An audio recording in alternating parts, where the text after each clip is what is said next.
All right, now, everybody. Quiet, listen to me. We're going to start a show.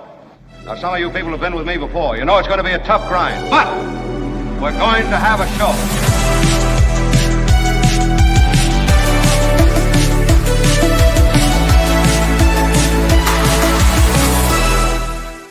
Thank you all. Oh, my God. Today, I do feel your love, and I love it. Yes, I feel your love. I return your love.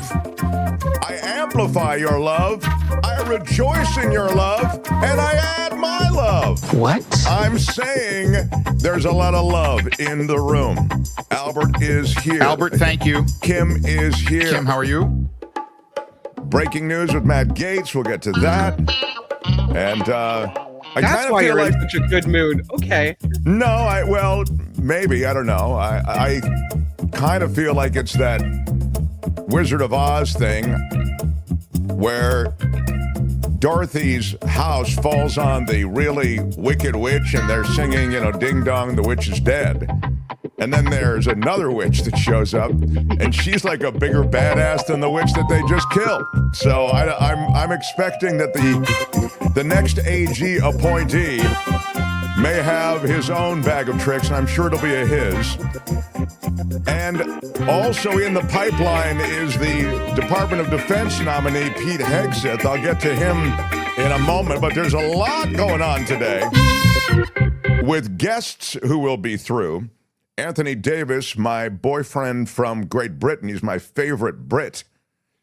He'll be through in just a few minutes, followed by Greg Palast, who is without peer when it comes to voter disenfranchisement and counting the vote. And I know that there is still a portion of our audience and a portion of the American public that lacks confidence in that election that just went down, which has given Donald Trump and the Republicans so much power. So Palast will at least give us the latest reporting on that. And then, of course, David Katz, the former federal prosecutor, joins us in the second hour. He will give us a perspective on any number of legal stories. And we have a ton of them. We may actually have to do like a kind of lightning round with him. But that's all in the show today. We'll get to everybody. I'm seeing that on Capitol Hill. First, before I get to Capitol Hill, if you're traveling, I guess the weather is horrible. I mean, it's they're looking at serious, first of all, in Northern California, kind of biblical rain and snow. Mm-hmm. I saw the possibility in some of the higher elevations in Northern California. We have a lot of Northern California viewers and listeners. This show was birthed in the Bay Area. And I saw 15 inches at the higher end of the precipitation scale in some of the higher elevations. What the hell is going on in the United States of America? Ron gets it. It's crazy. But leave aside California. If you're driving or flying to portions of the Midwest and East, isn't the weather bad there also? So it's with the greatest caution that we all travel. I'll be traveling. Aren't you traveling next week? No, I'm traveling next week. Mm-hmm. Aren't you also traveling? Yeah. Yeah. Yeah. Where are you going? Disneyland. Well, the weather's always great at Going to Disneyland. Disneyland. Wow. Yeah. Pretty exciting. Good I'm time. I'm going back to see Mom. It's her first Thanksgiving without Dad. So we're going to have a pretty big Thanksgiving. It's a pretty traditional Thanksgiving at a farmhouse where we've been going for many, many years. So I'm looking forward to that. Well, that's fun. Yeah, not exactly Disneyland, though. In other news, quickly before I get to Anthony Davis, who will join us in a moment, our email, of course, is themarkthompsonshow@gmail.com. And Cindy writes to say, Mark, and she's in Buffalo, New York, which is a shout out to Buffalo. I love my Buffalonians. I worked in Buffalo, as you know, for the start of my career, and I love Buffalo. The Bills just beat the undefeated Chiefs, now defeated. So yes, I'm a huge Bills fan but it's easy to be a Bills fan right now because they're really looking pretty strong. But as Albert says, they may be on a final approach to make it all the way. We'll see. I mean, if you had to choose this Super Bowl lineup now, wouldn't you say it would be the Lions facing off probably against the Bills, right, Kamish? Lions versus Bills or Chiefs. Just hoping anybody but the Chiefs, please. I like the Lions and the Bills to be an electric Super Bowl. Yeah. Albert, thank you. That would be good. Anyway, Cindy O in Buffalo writes, Mark, I've ordered tea a few times from Coachella Valley Coffee, and I've been very pleased. We've told you before, their teas are terrific. Last night, I made an error with my order. Wow. What? I know. This is a serious situation. Let's read on. So I sent an email, and the first thing this morning, I got a response from Cliff saying that he'd taken care of it, no problem. Where else can you get that kind of personalized service nowadays directly from the owner? I can't drink coffee, but the teas are superb. Shipping is free and quick. Often they enclose little samples or a goodie. The pricing is competitive, their service is superior, and they help sponsor your show. I love them. Have a safe trip next week and have a good holiday with your mom and family. Sincerely, Cindy O from Buffalo, New York. Thank you, Cindy. I'm so glad you love Coachella Valley Coffee, and you know, I'm glad you do. I'm glad you do business with them. They are a big supporter of the show. And as Kim has mentioned, and we've mentioned before, their teas are magnificent. And I, of course, drink the coffee because I can't get enough of it. Yeah.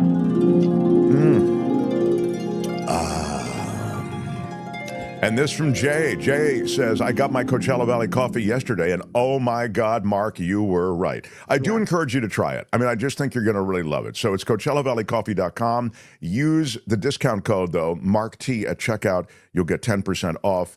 And all kinds of different beans. They are hand roasted. They're tasting notes. You can get a medium roast. You can get a dark roast, get a light roast, and all of that stuff. And it is, yes.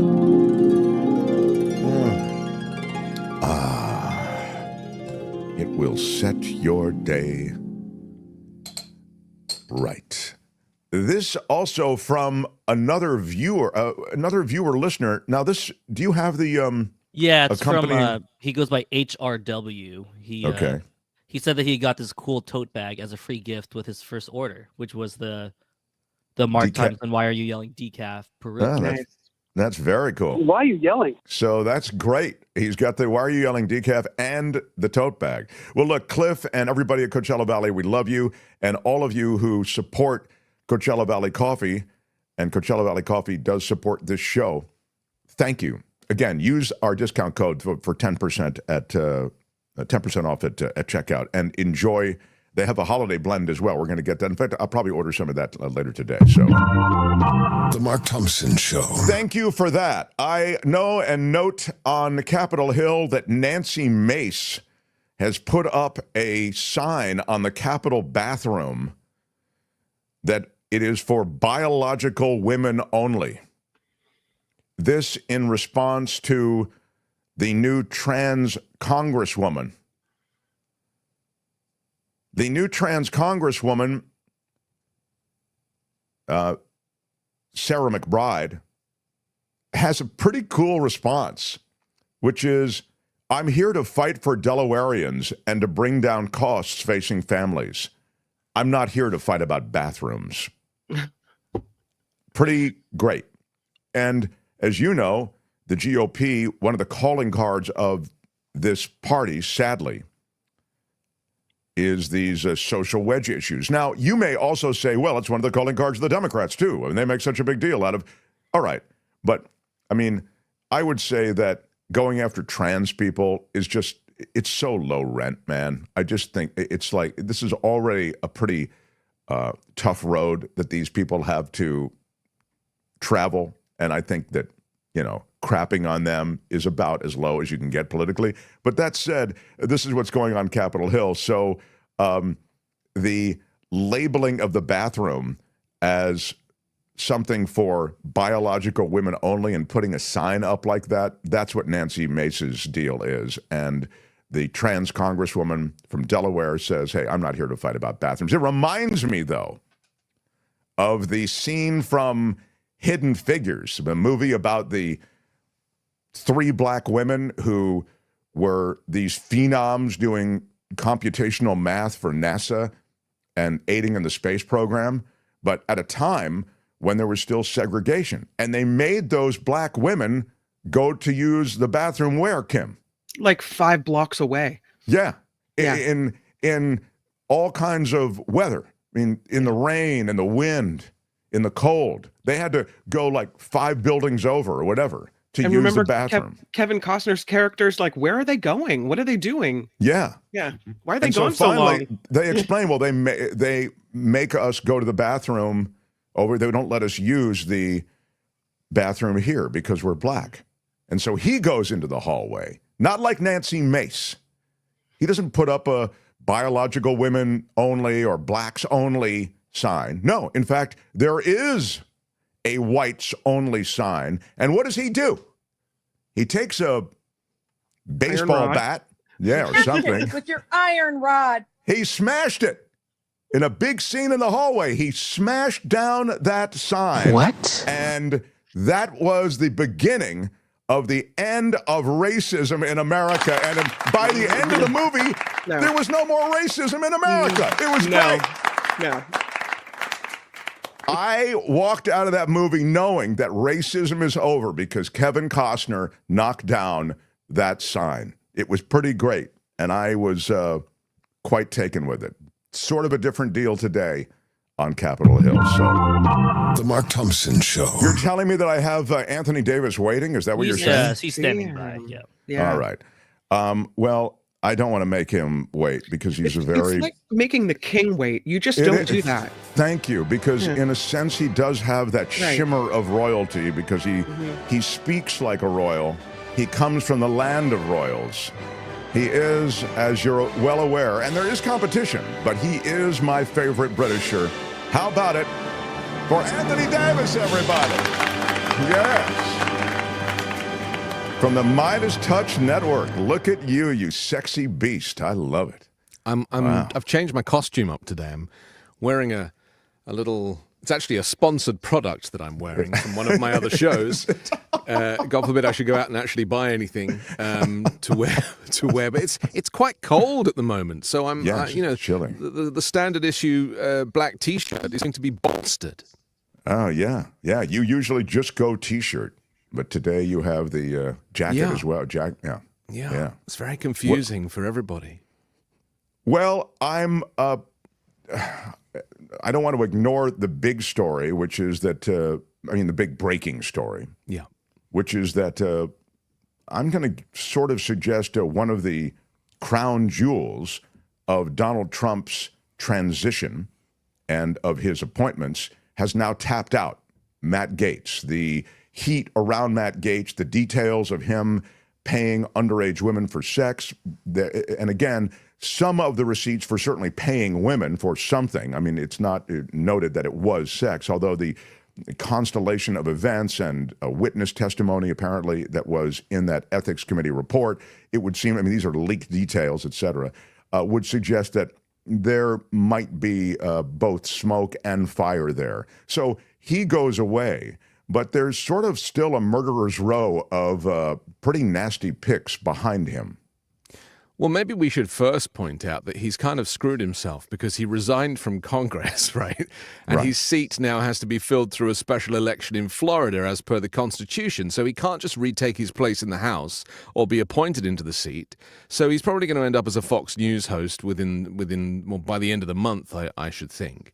But I think that's right. By the way, let me just quickly interject and say that I think he also, frankly, had to leave Congress. Otherwise, he would have seen that ethics report released. And I think that was no small element in all of this. It was the element, I reckon. I mean, he didn't want that to come out because it would scupper his chances. So he takes the risk that Trump doesn't care about that stuff because with Donald Trump to be a sex offender, well, that's just part of the course, isn't it? It's completely normal.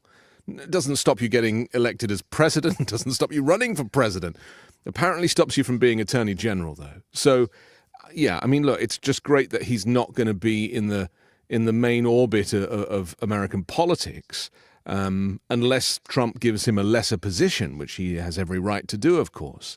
So I don't know. I mean, I'm still numb from the election result, Mark, and there's like so much is happening. Like so much. It reminds me of the first Trump administration where there was a scandal or two every single day.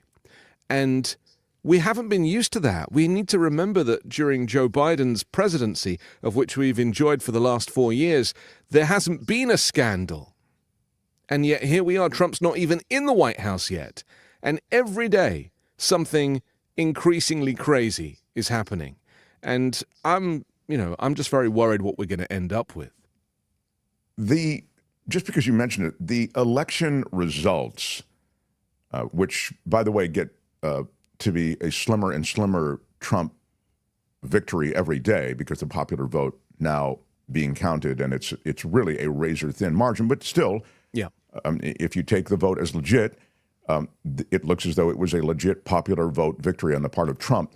It's being X-rayed and looked at and analyzed, and the Democrats are beginning to look at their bench. Who else could run again? Who can be a viable top-of-ticket candidate? Again, that's 4 years off.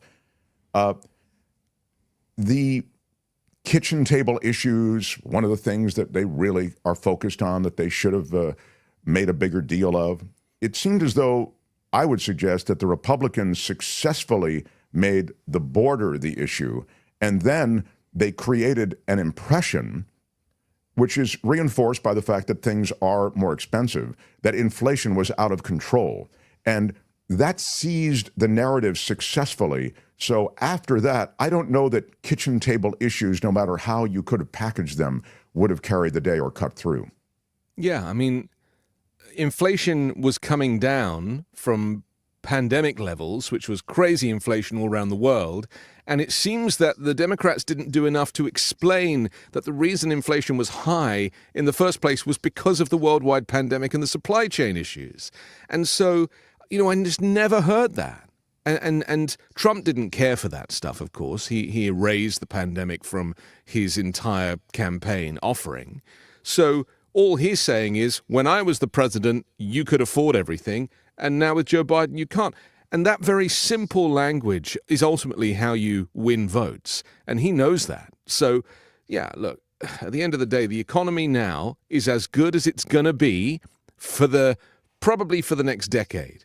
So enjoy it, because just based on his tariffs, if you go out and buy a computer right now, you're going to pay probably half for it than you'll pay in a couple of years' time. If Trump gets the tariffs through, if he actually follows through with that seems indisputably true. Yeah.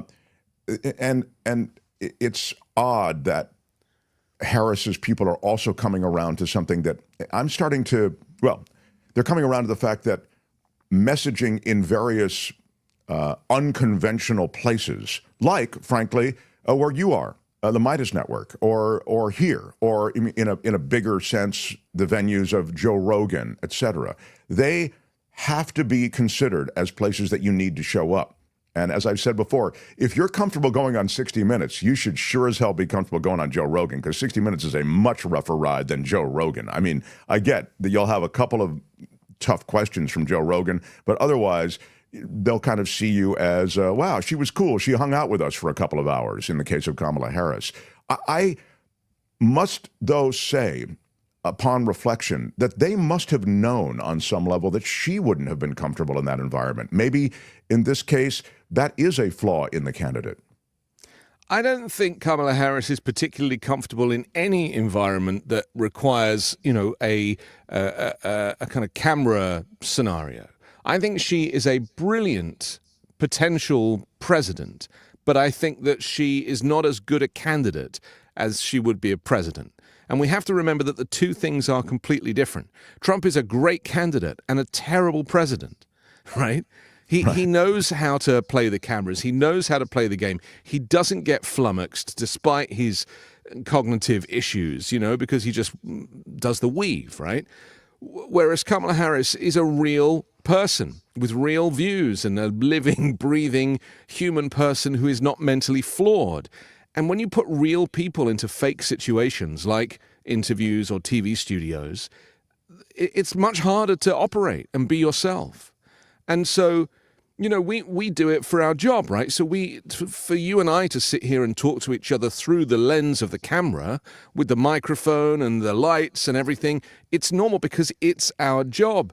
But you know, Kamala Harris is a lifelong public servant. She has not spent as much time in front of the camera as Donald Trump has. He's an actor, right? That's in the same way that Ronald Reagan was an actor. He's an actor, and he thrives in these environments. Now, I just want to caveat this with saying that it is unfair to criticize Kamala Harris because she's not great in these situations, because arguably being any kind of presidential candidate or any candidate for a public office, you have to be good at interviews and you have to take that aspect of the role seriously. But I think people just put too much heat on the fact that she was a former prosecutor and that, you know, that there is crossover. But yeah, there is a bit, but there kind of isn't. And so I thought she was great in the debate. I thought she owned him in the debate. I thought that a couple of times when she was asked questions like, what would you do differently to Joe Biden? And she said nothing. I pulled out all of my hair and had the most beautiful hairstyle before, not dissimilar to yours. Yeah. And this is the problem, isn't it? That, you know, she was imperfect because she's normal. We are all imperfect. But Donald Trump is not normal. And in fact, there's a great quote from Angela Merkel today. Her book's just come out, former leader of Germany. And she said in that famous moment at the Oval Office where she went to shake Trump's hand and he refused to shake her hand. Do you remember that awkwardness? Sure. She's quoted today as saying that I mistakenly confused Donald Trump for being a normal person. And I think that's the lesson here. He is not a normal person. He's not a superhero. He is broken. He is completely flawed. And if you know people who have narcissistic tendencies, you know that they do not operate in the same universe as the rest of us. And so I think that's what the Democrats underestimated. And the media treated him as a regular candidate and not as a mental patient. And so this is, you know, unfortunately, the warnings were not heeded. And maybe we get what we deserve. I think there's also a systemic problem that the Democrats have because they do have to bring in this broad spectrum of policy perspectives and different coalitions which is very broad. Yeah, it's so very broad that you end up with a far tougher coalition to ultimately produce than do the Republicans. I mean, there's the old line, you know, Democrats fall in love, Republicans fall in line. And indeed, I think in the way they've fallen in line behind Trump, it's chilling how they've fallen in line behind him. But there is an aspect of that it just may be that the Democrats have to reconstitute themselves in some way and decide what their priorities are, because these shifting priorities and the language of the left may be too tough for America to swallow, you know. But I don't think she did that badly. You know, we don't want to write her off as a candidate that only got a quarter of the vote when she got half of the vote. Sure. And to get half of the vote in this climate is really difficult off the back of a pandemic when you're the incumbent. So, look, I would run Kamala Harris again. That's what I would do. I actually think that she has garnered enough support and intention that she could easily lead the Democrats. Well, let me offer this as a counter to that. I think you had in Trump, on some level, and as you pointed out, sort of a naked aggression towards despotism that did land in a frightening way with enough of the electorate that there was a lot of no Trump vote out there. And there was also some, although I thought there'd be more, of the women's vote, seeing that their reproductive freedoms were being stripped and their control over their own body was being taken away. I think there was some of that vote. So what I'm saying, and there's more than that, but just let's use those as examples. I think those votes showed up at the ballot box with sort of a no Trump vote, and they would have shown up for anyone. They would have shown up for you or me, you know. So I wouldn't ascribe too much to Kamala Harris in having carried that much of the vote. Now, maybe she would have, but I think historically she doesn't do well in the primaries. When you actually put her up against other Democratic candidates, she hasn't done well. I was never a huge fan. I know you were not as well as a candidate. I think you and I are in lockstep on this. I think she just sort of doesn't audition well, if you want to think of it that way. But I don't know that I would tee her up again, but it's a hypothetical, so it almost doesn't matter. Well, we're assuming that we're going to get another election. Right. And I'm now beginning to think that we're not, because if you consider the fact that how much work the Republicans did to win this election, including a major disinformation campaign, and that's why I tend not to disseminate how people voted for him and which demographics voted for him, because he lied to everybody. He lied. He said that he was going to end the Ukraine war before he'd even got into the Oval Office. He's a liar. He's a compulsive liar. And Kamala Harris is not. So that's the difference. And so there's going to be an awful lot of buyer's remorse, as we've discussed before. But mostly we're going to have to deal with the fact that he is a despot who looks up to other dictators and wants to be like them. That's why he's choosing these people to, put in these positions, these imbeciles, these inexperienced fools, is because he wants to maintain control. And if you put someone like Rex Tillerson in, Rex Tillerson has experience and has authority and will say, no, Donald. And Trump doesn't want that this time. Remember, Trump said, I didn't really know what I was doing last time when I chose people. I chose a lot of rhinos, he said. But this time, I'm going to choose the best people. What he really means is I'm going to choose people who are subordinates. I'm going to choose people who will not stand up to me. And so he wants to run every department, including the Justice Department. He wants to run them. So by choosing people like Matt Gaetz, by choosing people like Fox News hosts who are grateful for the opportunity, he then gets to run all of these departments. That's what Putin does, Mark. He employs sycophants who will just support his intentions. Nobody would stand up to him. And that's what Trump wants as a dictator. He wants to be able to maintain the control, because he's a control freak, over every government department. And this is what we're going to see play out. Some terrible mistakes will be made. Some terrible decisions will be made. I worry a lot about the EPA, for example, and HHS. Sure. Because these are the things that keep us safe. And well, you look at these regulations that come out of the EPA or, as you suggested, the FDA, USDA, et cetera. Yeah. We had all of the nominees on the screen. You could see them there for a moment. Yeah, those are all protections. Consumer protections I think will melt away. Yeah. This is, the power of government, the positive power of government is associated with I suggest, the regulatory structure that in general protects environment, consumers, et cetera. Can it overreach? Of course. And sensible paring down of that overreach is one thing, but the wholesale gutting of these agencies, it's lunacy, and scary lunacy at that. So, but Trump needs that because he doesn't want to be around anybody that's going to stand up to him, and so he's purposely choosing people that will roll over for him or whoever. I mean, Dr. Oz, are you kidding me? It's an example. And because I was thinking, is he doing it on purpose? Is he doing it because if he puts really rubbish people in and he knows that they're rubbish and we know that they're rubbish, it's going to put the fear of God into everybody, and including Republicans, I might add, and just, is this part of the deconstruction of the administrative state, which Bannon talked about, which Project 2025 talks about? And the answer is yes and no, but Trump isn't that smart. He's not smart enough to kind of double deal or to bottom deal, where he's like, okay, I'm going to give Dr. Oz because I know Dr. Oz is crap, and it's going to bring down that department, and that is the deconstruction of the administrative state. He doesn't have the intellect for that.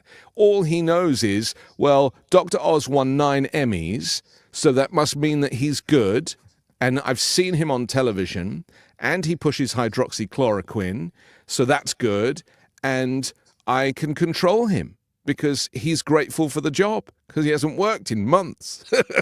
so this is what's currently going on, and so Matt Gaetz having to step aside has scuppered Trump a little. And I don't know if you saw what Trump has posted about it this morning, but he's done a backtrack saying, we decided that we didn't want it distracting from our, and it's like, no. You basically just chose a sex offender, and his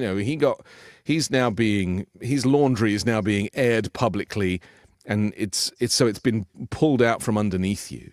Well, from one to another. I mean, Pete Hegseth, the details of that report, there was actually a rape report and a sexual assault report. The details have come out now, and they are damning. I mean, it is a brutal story of this frat boy drunk dude who was at a conference, who was accosting women, essentially in a shouting match by the pool. One of the hotel employees had to become involved.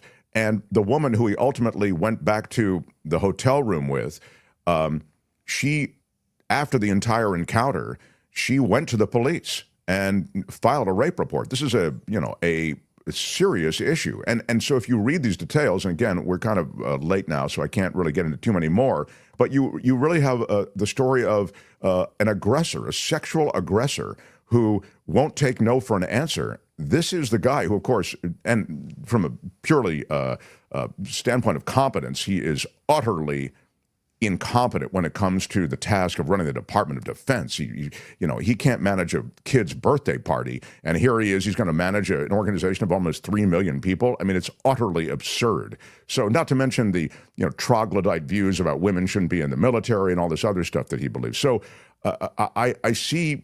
Again, this pipeline of problematic candidates. But as you say, they all share one thing, which is they'll do the bidding of Donald Trump. And you can see why Trump chose Pete Hegseth, because he had been in the military briefly, and he's like, okay, that ticks the military box, because this is the level of detail that Trump operates at.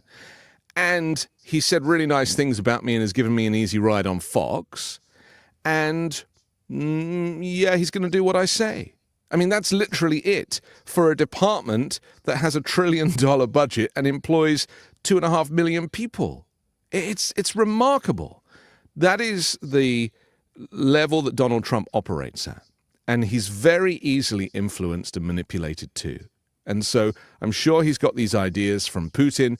I'm sure there's a back channel with Putin that he's, being encouraged to choose imbeciles, because then the US military will not be able to stand up to Putin when Putin finally turns on America.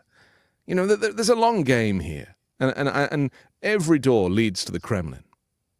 It's frightening. It's certainly frightening when you frame it in that way. Find Anthony Davis at the 5-Minute News and across the Midas Touch Network, and here whenever we can get him. He is, as you know, a distinguished Brit, my favorite Brit. I wish we had more time. Please come back and maybe next week. Are you around? I am certainly around. I'm always in this quarantine. It's because of COVID. Anthony Davis, everybody. Thank you, Anthony Davis. Thank you, Mark. All right. So long, my friend. Yeah. The Mark Thompson Show. It was great. I loved it. How would you handle this? We could try ignoring it, sir. Morning. You cannot say you love your country. Where are my weed smokers at? Stay at home and get baked. Right on, everybody. Right on. Smash the like button for us. It helps us in this bizarre world of YouTube. I got my hair freshly cut and darkened for my next guest. I like to look my best for Greg Palast. You know that. He's known for his investigative reports for The Guardian, bestsellers including The Best Democracy Money Can Buy. I encourage you to pick that up. It's an easy read, and it's a revealing read. He's just released his film about the latest attack on the right, on the latest attack, I should say, by the right, on the vote. And he believes, and I think he shows plenty of receipts, that this past election in some ways succumbed to many of these plans and strategies to undercut the people's voice. The movie, and I encourage you to see it, there are shocking moments in it. Vigilantes, Inc., America's new vote suppression hitmen, It's narrated by Rosario Dawson. It's produced by Martin Sheen and Leonardo DiCaprio. So it has some really great pedigree associated with it. And you can stream it at saveyourvote.org. Saveyourvote.org. And it's probably streamable in other places too. Or maybe even up on YouTube right now for free. So check it out. You just Google it and you'll find it. It's called Vigilantes, Inc. How about it, though, for the great Greg Palast, everybody? So, Greg, last time you visited, you really, I thought, made a compelling case for what were millions of votes that were disenfranchised. And essentially, we don't know where they ended up. What's the latest reporting on those and anything else that you've discovered? Well, one of the problems, thank you, Mark, for bringing me back on, because the election ain't over. That is, what I'm looking at now is what we politely call vote suppression. Which the definition of that is shafting people of color out of their vote. So one thing that the media is not covering, and during the election, there was a minor bit of coverage about something called vigilante voter attacks. And that's why my film was called Vigilantes, Inc. And what it is this is the weirdest thing. You can actually tell the state in Georgia and 43 other states, don't let Mark Thompson vote. Because he doesn't, I don't know where you live, Mark, New Jersey or whatever. He doesn't really live in New Jersey, or they don't have to say that. We just think that Mark Thompson's not a legal voter. This is not the government. This is what I want to emphasize. This is brand new Jim Crow tactic where any voter can challenge the rights of any other voter in their county. And it's not small. The group that is spearheading this and spearheaded this whole action against voters is called True the Vote out of Texas. They raised tens of millions of dollars because of their sponsorship by Donald Trump. They released their movie 2,000 Mules from Mar-a-Lago with Trump. And dig this. They signed up 40,000 self-proclaimed vote fraud hunters, vigilantes. And they challenged in this past election as of August, that's 2 months before the election, actually 3 months before the election, they had already challenged 852,000 voters. They announced their goal of 2 million, but I didn't get their latest numbers. And you'll hear Martin Sheen at the beginning of the film explain that they already knocked off 852,000 voters, almost all of them voters of color, aiming for 2 million. This is not reported. And it's not like they're hiding it. They're on the net. Now, I personally got their lists of people that they challenged in Georgia, for example. And in Georgia, they challenged probably close to 300,000 voters. 300,000, almost all of them voters of color, and including, for example, you'll see in the film Vigilantes, Inc., which is they had one GOP official, the chairman of the Republican Party in southern Georgia. He challenged 4,000 voters. He didn't know who they were. He didn't know anything about them, but he got this list from True the Vote, and he simply sent it to his county. 4,000 voters were blocked from voting, including, and you'll meet him in the film, Major Gamaliel Turner, career military officer, and in his 70s. I just spoke to him. His vote was challenged because why? Because he was one of 4,000 soldiers, just about all of them black soldiers at Fort Benning or in the Fort Benning area who were assigned elsewhere. They were assigned to Syria. They were assigned to Germany. They were assigned to California in the case of Major Turner. And he calls up his county voting office, the registrar, and says, "Where's my absentee ballot? The election's in a couple of days." And they say, "Well, Mr. Turner, you've been challenged." He says, "What does that mean?" "Well, we can't send you your ballot because someone has challenged your vote." And he said, "Well, what do I do about that?" And they said, "No problem. Just come into our office. Prove you're an American citizen. Prove that you still own your home in Georgia," which he does. It's on the property rolls. And then we'll give you your ballot. Now, may I add that Major Turner is African American? So he says, Wait a minute. You're telling me that all I have to do is fly 2,700 miles and prove I'm an American citizen? This is Major Turner.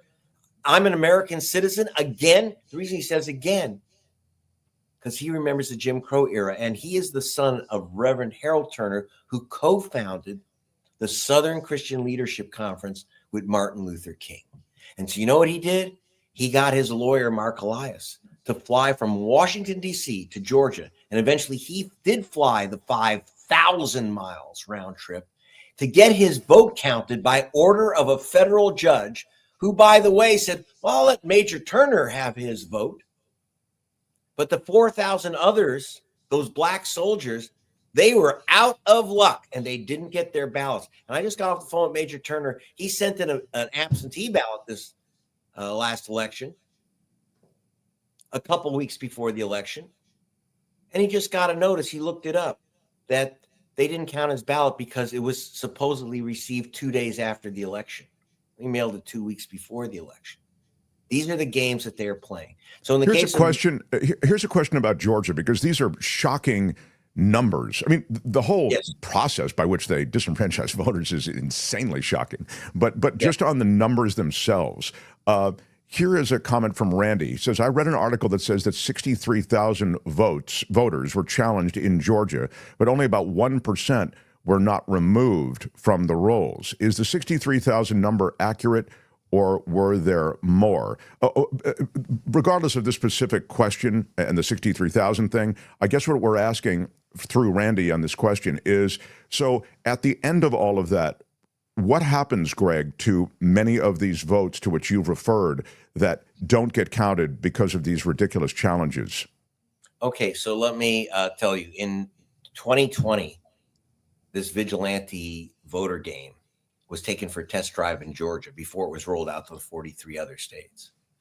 And in 2020, they challenged 180,000 voters. This time it was about double, about 300,000 were challenged. And that's, by the way, proudly announced by the challengers. They're not hiding this. Now, that's in Georgia, or that's Georgia, not nationwide. Just Georgia, right? Nationwide, it was Georgia. millions. Yeah, now, I would ahead. say that, well, they're claiming 2 million. They were certainly, we know about 852,000. Okay. As of 3 months before the election were challenged. So as to whether 63,000 were ultimately rejected, I'm getting the numbers right now from the Secretary of State's office. They hide this stuff, but 63,000 is would be about roughly correct of the number of voters who are denied the right to vote. And it happens two ways. They go in, they say you're challenged, or three ways. They go in, they say you're challenged, and then they give you a provisional ballot. I call provisional ballots placebo ballots, because you think you fill out this form and the lady behind the desk says, just fill this out and they'll check your registration and they'll count your vote. No, they don't. If you're challenged, you're not on the voter rolls, that's it. You lose your vote. Most people don't realize. And let me tell you something, Mark. In the 2020 election, according to the U.S. government, the U.S. Elections Assistance Commission, which tracks these things, there were 10 million provisional ballots 4 years ago. This time, I'm looking at the numbers, and it looks like there's about 15 to 20 million this time. 10 million voters were shunted to provisional ballots, 2.7 million. And again, this is the U.S. government stats. 2.7 million of those ballots were rejected. And most people don't even know it, that it was rejected. Now, the other thing, about 60% of Americans mail in their ballots or vote early. If you mail in your ballot, most people, unlike Major Turner, when they were challenged, got their ballots. But here's the evil thing. They mail in their ballots. They don't know that they've been challenged, which they were challenging voters on election day and the day after. And so people whose votes were challenged, who mailed them in, don't know that their ballot was never counted. They could look online. But who checks their mail-in ballot online? And the only way you can cure it is by literally physically going into, as they told Major Turner, you have to physically go into your registrar's office with ID proving you're a citizen, proving you live where you live. And this virus, as Mark Elias said, this is the virus out of Georgia. from 2020 that went viral to 43 other states this past election.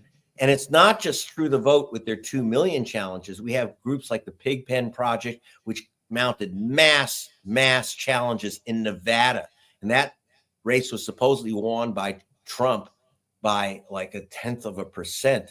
But if you put back a fraction of the voters who were challenged and lost their vote, Trump did not win Nevada.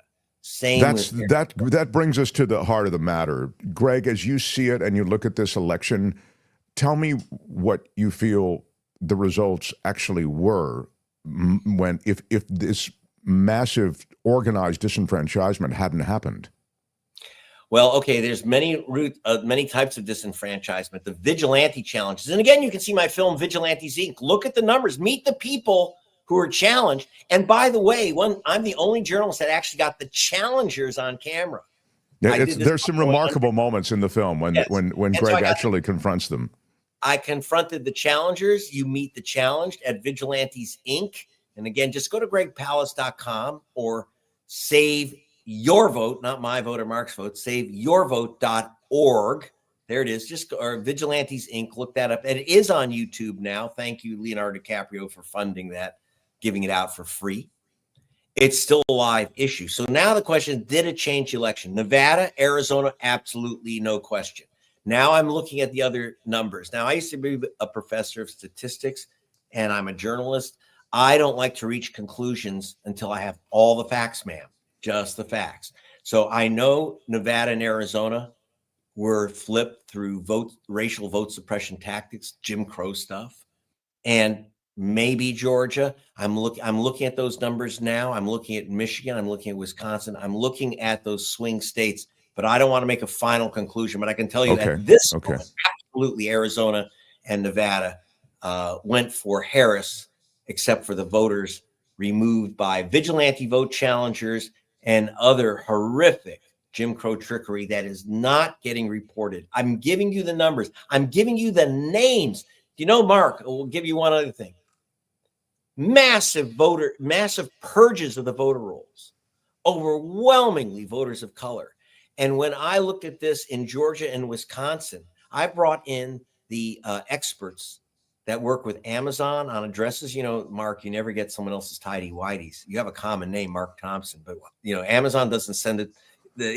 Your toaster. They still know where the Mark Thompsons are in the individual. What they do? They use 1,800 matching points to make sure they got the right Mark Thompson. But what happens in Georgia, for example, Brian Kemp knocked off 500,000 voters off the voter rolls. We sent that to the Amazon experts, and they ran it through their address checkers because Kemp said these people don't live in Georgia. They don't live at their voting address. And they said 340,134. We're being very exact. These are the people. We have their names and addresses. Every single one were wrongly removed. And who are these people? You'll meet one in my film, a couple in my film. One, Christine Jordan, 92 years old, voting at the same voting station 50 years. They said, scram, you don't live in Georgia anymore. Get out of this polling station. 92 years old. I went to her house that they said that she doesn't live in anymore. And there's a picture of Martin Luther King on the wall. This is Martin Luther King's cousin, who began voting the year her cousin was murdered. And if they can remove, those are the people you'll meet in the film. But this is critical. This is critical vote totals in critical states that determine the outcome of the election. And so it comes to this. It's being asked. So when you say the election's not over, what do you mean by that? Well, I want to have a count of those uncounted votes. So, for example, there were 2.7 million provisional ballots rejected. And by the way, what's interesting, right? Supposedly these are not legal voters. Well, of 2.7 million people, how many did you arrest? Because it's a felony crime in every state and federal crime to vote or register to vote if you're not a legal voter. Of the 2.7 million voters, how many do you think were arrested for voting or registering illegally? Yeah, just guess. The answer. The answer is none. None, zero, not one out of 2.7. So but you know what? They're not. It's not just if it was random, it wouldn't matter, right? I'm a statistician. If it's random, it doesn't make a difference. It's not random. If you're Black, Hispanic, Asian American, the chance you'll be shunted to a provisional ballot is 300% higher than if you're white. And if you're Black, the chance your vote will be rejected as a provisional ballot rejected or other reasons it will be rejected is 7. If you're Black, it's 700% higher than if you're white. That's the official. By the way, I didn't come up with these numbers. They're from the United States government agencies, which is why they want to kill these agencies, right? Because they want us to remember, a lot of our agencies are about information, and so they want you to be blinded, and they want a Justice Department which will not defend the Voting Rights Act. They're going to try to eliminate the Voting Rights Act. They've done a good job with their Torquemada Supreme Court. But even if they can't get more of the Voting Rights Act removed by the court, who's going to enforce it?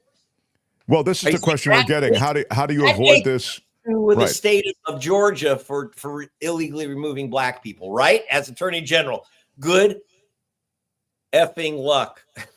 Yeah, no, exactly. It's what I say from time to time. Who watches the watchers, right?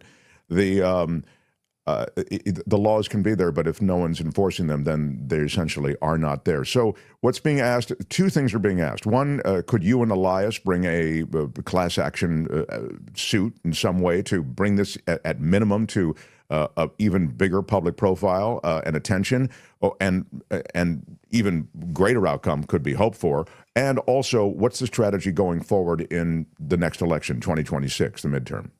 Okay, number one, what is the status of lawsuits? There's two types of lawsuits we need. So I just was speaking with the Gerald Griggs, who's the president of the NAACP of Georgia. He's one of America's top trial lawyers. You might know him as the guy that put R. Kelly in prison. This guy's a sharp lawyer, and he is preparing class action suits. He's already filed some suits. The problem is you had judges even before the election who said, well, it's too early to see what happens. It's premature. And then after the election, they say it's too late. Remember that you have about a third of the federal bench now has been filled by Trump. A third of the federal bench. So you're talking about Trump's judges that you have to go to. It's really difficult. But that's Gerald Griggs. I've also worked with the ACLU. I've been working with Black Voters Matter Fund. In fact, because of I have another hat besides investigative reporter, which is an expert on these statistical issues for the Department of Justice. And so I went into federal court with Black Voters Matter, with Rainbow Push, Jesse Jackson's organization. We went to federal court when we said that the state of Georgia had removed 198,000 voters illegally. We weren't guessing. We actually gave the court every single name and address of voters wrongly removed from the polls. And the one thing, this was 2 years ago when Reverend Warnock was running for re-election as senator from Georgia.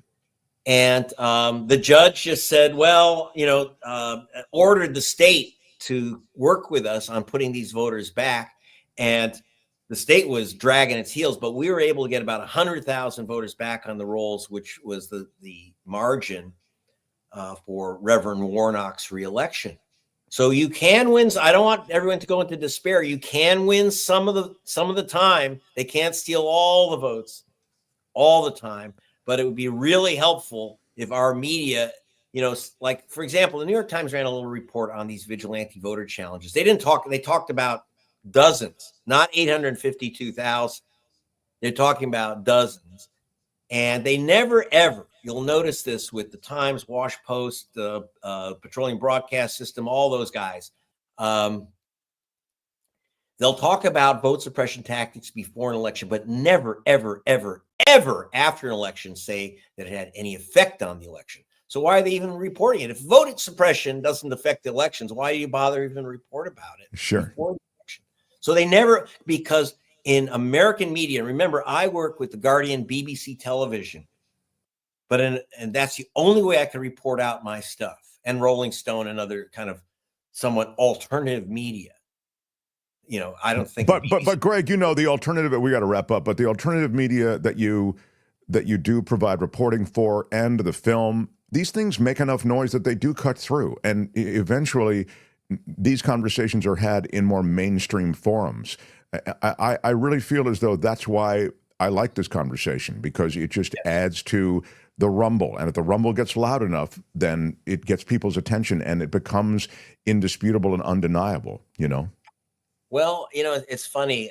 The New York Times, I remember I ran a story for the BBC and Guardian back in 2000 when Bush v. Gore, that 58,000 black men were removed from the voter rolls before that election. That flipped the election. That made George W. president over Gore, removing these black voters. And the New York Times would not cover it, period. And the Washington Post, which is my sister paper to the Guardian, they would not cover it. ABC television is sister station to BBC. They would not cover it. But then 4 years later, the New York Times talked about the infamous purge of black voters in Florida in 2000, referencing my story. And I'm thinking, well, why didn't you run it 4 years earlier? And this is the problem we have. But we do create enough noise that we have killed these things. We had one program that knocked off 1.1 million voters called Interstate Crosscheck, where they would take every Jose Garcia and say, oh, that's the same guy voting, right, 1,000 times. They actually had a guy named James Brown that they said this one voter, James Brown in Georgia, voted 288 times. I'm not making this up. It's just obviously you'd say, well, it's a common name, James Brown, but not for Republican. But we ended that program. We put the publicity, the action. ACLU took action, and we shut down these evil Jim Crow programs. But then they come up with another one. So we got rid of Crosscheck. They come up with the vigilante voter challenges. So every election, we have to beat down another Jim Crow tactic. Sure. There's a whack-a-mole quality to this that's definitely frustrating, and I consider it un-American, but it's this snuffing out of the people's voice.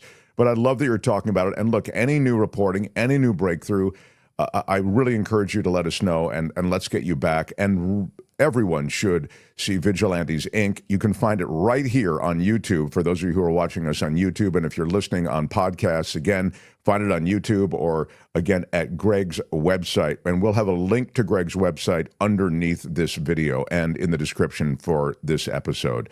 Greg, I mad respect for your reporting and all the work you do, and I can't wait for us to talk to you again. Thank you, my friend. Thank you very much for this platform to just warn people to stay alert.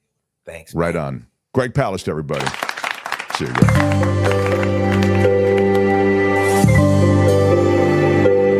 The Mark Thompson Show.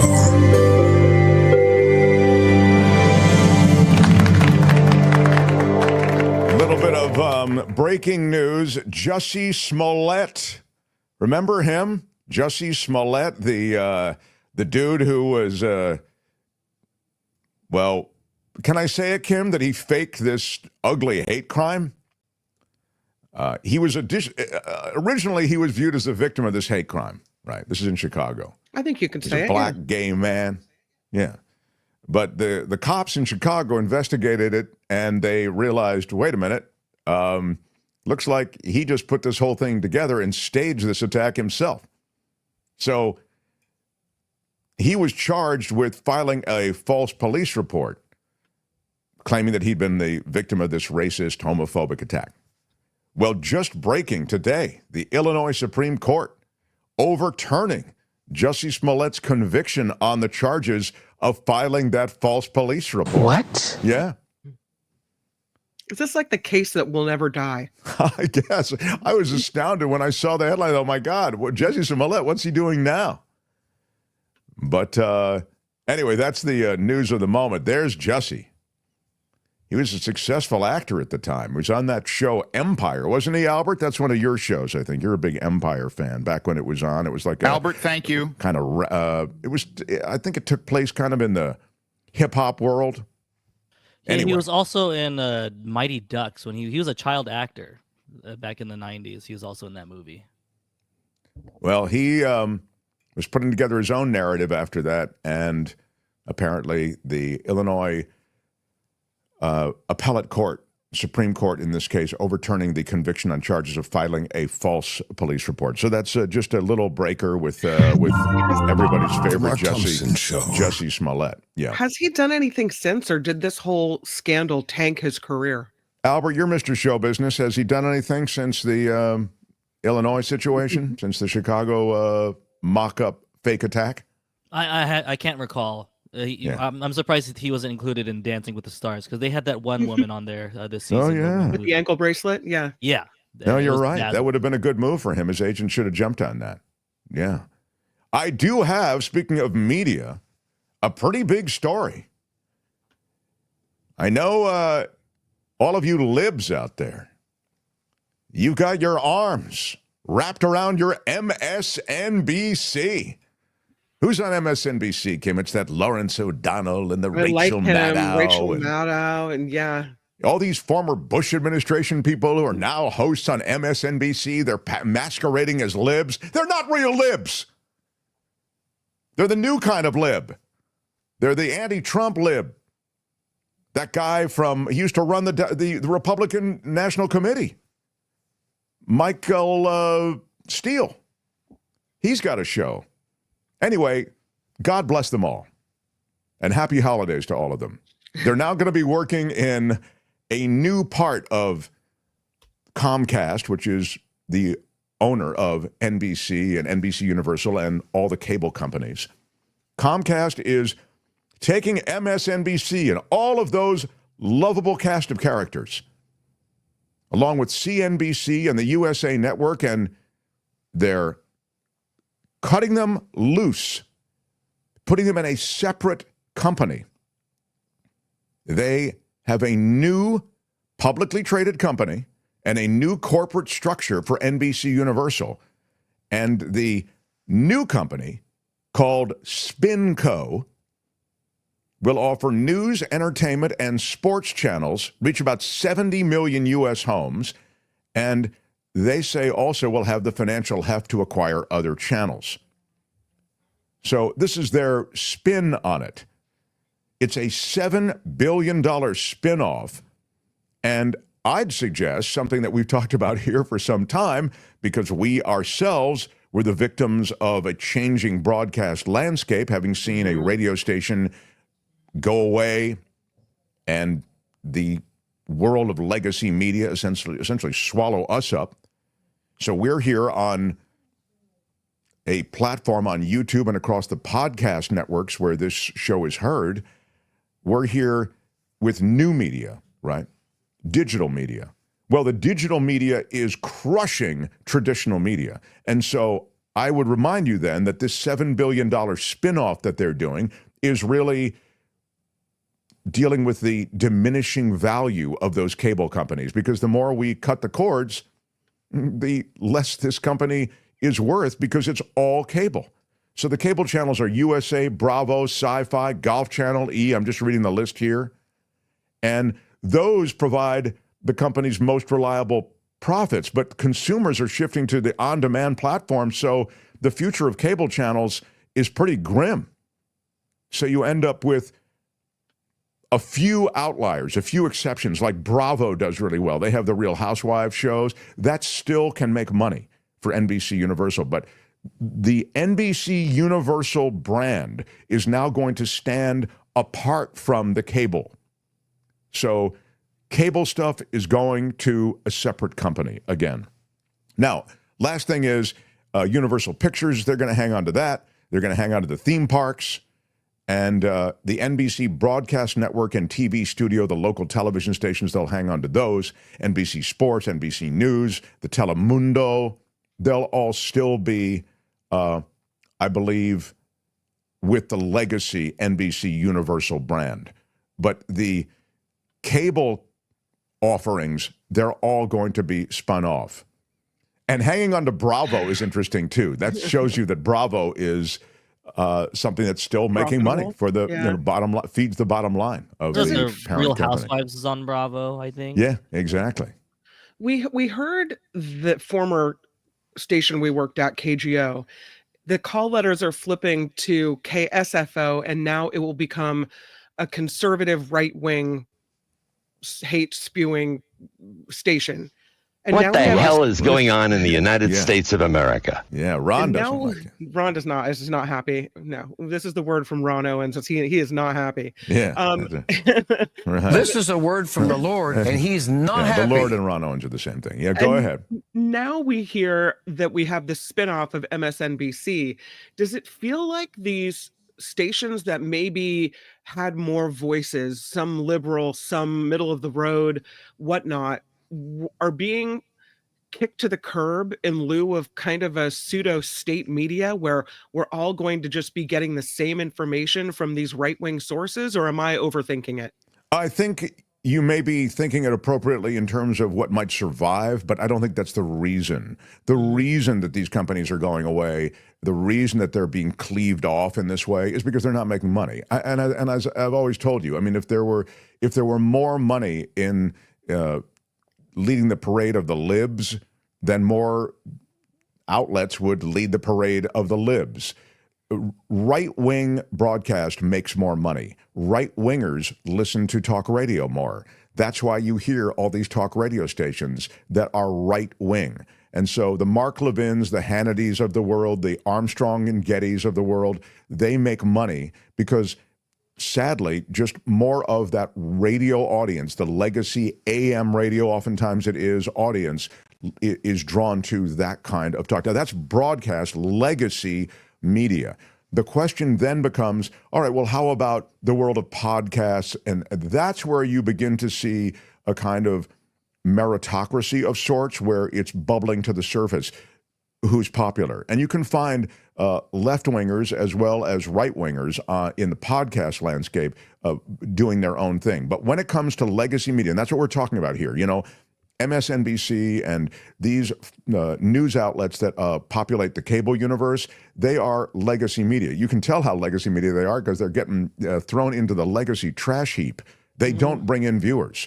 I mean, we do on some of our videos here on this little tiny homegrown platform, we do numbers that are bigger than some MSNBC shows. It's crazy, but but it's true. So they have a real problem, and the problem isn't necessarily content when it comes to news. It is the fact that people are just cutting the cord. They're just not there. The audience is going away. So in terms of growing new audience, you're not going to grow it in the cable landscape because it's older people, people like me, who are reluctant to cut the cord completely. I mean, I still take in a lot of this media, right? And of course, you know, Fox News Channel has much older viewers. Anyway. And I think it's similar to like how the radio format, people are busy. They want to do things on their own terms. They don't want to have to be somewhere at some place to hear the show. They want to do things like on YouTube or on a podcast. Yeah, they want on-demand media. That's exactly, Albert is exactly right. And David Katz is standing by. Just want to let you know. Oh, that's cool. Okay, well, smash the like button if you get around to it. If it's easy, just as a thumbs up. It costs you nothing. With your iron rod. And we are a crowd-funded show. So if you're in the crowd and you think of funding us, we do appreciate it. Today already, Lucy McAllister, who is my favorite McAllister. Mine too. Big shout out, Lucy. What are the McAllisters doing for Thanksgiving? You know, the McAllister family that we know, Kim McAllister, they're going to Disneyland. Well, Lucy's coming to Disneyland with us, and we will be gathering at the Blue Bayou and holding hands as the boats sail by and the Pirates of the Caribbean. Wow. I've never seen anything like it. It might be really that kind of McAllister McAllisters coalition. Are dining on turkey in the dark. It's going to be great. Yeah. Is Anthony Davis a fan of Idols? I love those guys. Politically and musically, a cross between Rage Against the Machine and U2. I don't know. Why didn't you put that up during the conversation with Anthony Davis, Albert? That would have been a good time for me to answer this question. I mean, I blame you. All right, maybe it's my fault. I don't know. But anyway, it's something I'll have to ask Anthony Davis next time. Thank you for your super sticker, super chats, and thank you to Nathan Gant for a $2 super sticker. And a big shout out to you, Nathan. Shout out. And if you're looking for Patreon or PayPal ways to support this show, you can find them underneath all of our videos. They're hot links to support us through Patreon and PayPal. We are a Patreon and PayPal supported show in the main. That's how we make podcast. What am I trying to say? Payroll is the word I'm looking for every month. The Mark Thompson Show. He is the former federal prosecutor who is now the favorite legal analyst across the English-speaking world. You can hear him on London radio. You can hear him on Fox News Channel. He also has offered political analysis, I've seen, on News Nation, and as I have mentioned, in places as far-flung as London and New Zealand and Australia. Please welcome him on Thursdays. He's our favorite guest. He's the great David Gaetz, everybody. Hi, David. Great to be with you. Yeah. So, David, there's no shortage of weird stuff going on. I'll just mention the Pete Hegseth thing, because he's next up in this pipeline of nominees that Trump has offered. And I mention him in the legal context, in the context of your analysis, because it's his the legal stickiness associated with a sexual assault allegation. And it was more than just an allegation and payoff. I mean, there was that. But this is a woman who, as a sexual assault victim, actually went to law enforcement authorities. They didn't bring charges ultimately, but she does have contemporaneous, they did do a rape kit and all of that sort of thing, and she does have contemporaneous communications about this with friends, etc. Can you speak to just the legal threshold that had to be met for them to bring charges? And maybe, to me, that's always interesting in these situations when there's an investigation, they don't bring charges, and how that changes the arithmetic overall on the event itself. Well, these cases are very controversial, of course. In terms of a criminal charge, there'd have to be proof beyond a reasonable doubt. Generally speaking, if it's one person's word against the other, even if you believe one of them a little bit more, let's say it's usually a man and a woman. I know I'm being traditional, but that's normally the situation statistically that we see. So if they believe the woman a little bit more than the man, they still should not bring the charges, because that's not proof beyond a reasonable doubt. So they always look around for corroboration. If there has been sexual contact that you can prove by DNA or sperm or something like that, then of course that's very strong evidence to corroborate that a sexual encounter took place. But then there's almost always the defense that it was consensual in these kinds of cases. My understanding is that there is a contemporaneous videotape of them walking around the property where this political conference had been held. And in that videotape, they seem to be very happy together, arm in arm, hand in hand, something like that. That's my understanding of the reporting. Now, of course, there's also the allegation potentially that, yes, she was happy at that point because she didn't know that there was going to be sex, or there was going to be the level of sex that ended up happening, and that she was given some kind of a Mickey, some kind of a drug. But I think that would have to be proven. And my understanding is that the physical examination of her is not right away. I think I'm right on that it's a couple of days later. Yeah, a couple of days later. If there was some kind of drug in her system that's, some kind of Mickey, some kind of date rape drug, it probably would have dissipated and not been in her system later. So I don't think they're going to have that kind of corroboration. And apparently his story is that they did have consensual sex. She was very, very drunk. Now, sometimes in California, they prosecute on the basis that the person is so drunk that or should have known that they cannot give consent. And then, of course, the counter argument is that, well, the man maybe was so drunk too. Maybe he wasn't perceiving, accurately, like if he'd have been sober, whether he was getting consent or not. But Hegseth's story anyway is that it was consensual sex, that whatever happened, she agreed to, that he said to her several times, "Are you okay with this?" And that she said yes. Her side of the story is that what she remembers, because she was very hazy because she drank so much, or maybe she was given this drug unawares, that she said no a lot. And the police didn't prosecute. And from that, you could say, well, they didn't have proof beyond a reasonable doubt. It certainly doesn't prove that he was cleared. Even a jury verdict of not guilty doesn't show that you were cleared. If you're not charged or you're not found guilty by the jury, technically, all you could say is that there was not proof beyond a reasonable doubt for the prosecutor to charge me. There was not proof beyond a reasonable doubt for the jury to convict me if you were found not guilty at a jury trial, which it never went to that level, Mark. And so after this, we get to the hush money that was paid, the settlement that they reached, and that was done outside of the court, obviously, outside of any court of formal court. And there is now then just the question of navigating around this stuff to confirmation, meaning it's not a legal question now. So it's really just a question of if you can, with this baggage, get to confirmation. Now, he has other baggage, I'd suggest, which is associated with his disposition toward the military generally, toward women in the military, his inability to really produce any kind of evidence associated with having managed much of anything before. And now he'll be charged with managing almost 3 million employees of the Defense Department. So there's so much here that just doesn't really make sense to me anyway. But it was the legal question that I had for you, and that's why I wanted to start with that. Can I ask you Mark, about the? Yeah, go Mark, ahead. can I please. cut in? Those are all excellent points, and it just seems like he's unfit. And of course, one of the problems with having someone unfit who's just a Trump loyalist is that he could do some very scary things in that job.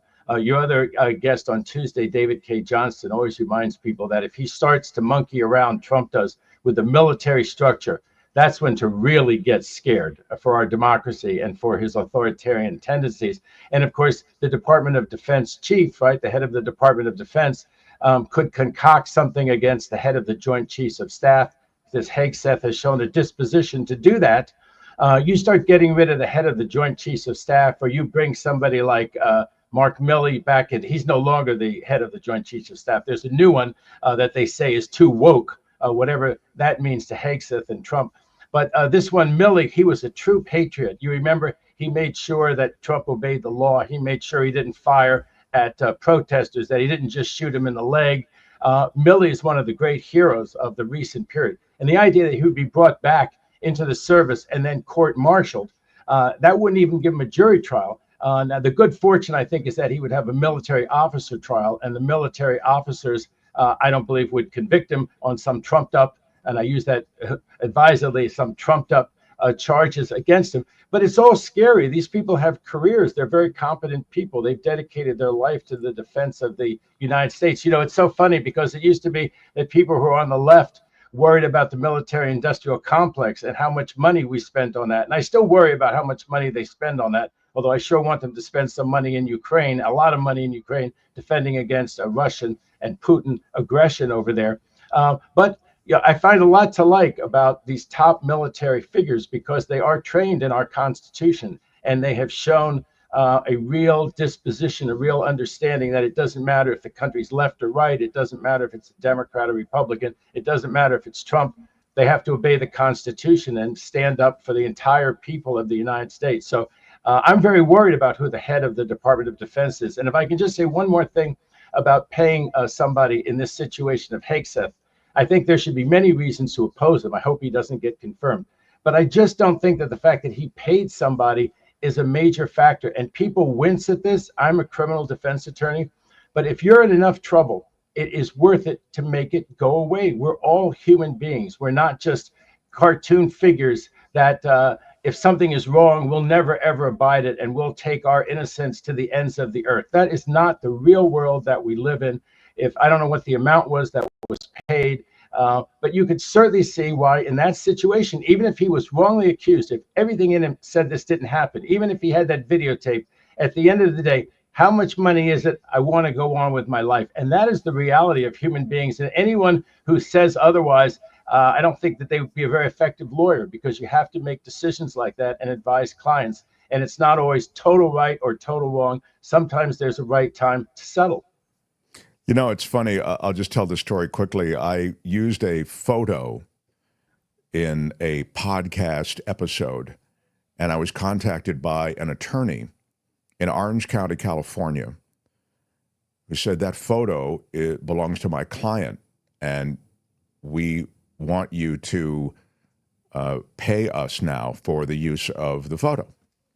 And they wanted $10,000. Now, $10,000 in the life of the podcast, I wasn't making $10,000. I mean, it was an absurd made up figure. mean, not enough people saw the photo to justify it. I didn't understand the arithmetic. It struck me as a shakedown. And I still think to this day it was a shakedown, although I also think, to be fair, that if that photo was the property of that artist, I definitely didn't have a problem with paying the artist something. And also, I removed the photo. But my attorney, and this goes to your point, said, just pay it. It's because they will go to court on it. And you don't want to go to court, then you got to get me. I got to go to court. You got to pay me. Now you're paying them. Now you're paying me. And it was horrible. It was all the worst stuff that you hear. It was a shakedown, but it was a successful shakedown. And as you say, at some point you just go, just pay it. It's not worth it. And so I think you're very right. In the case of Hegseth, it's really not necessarily about that NDA that was signed.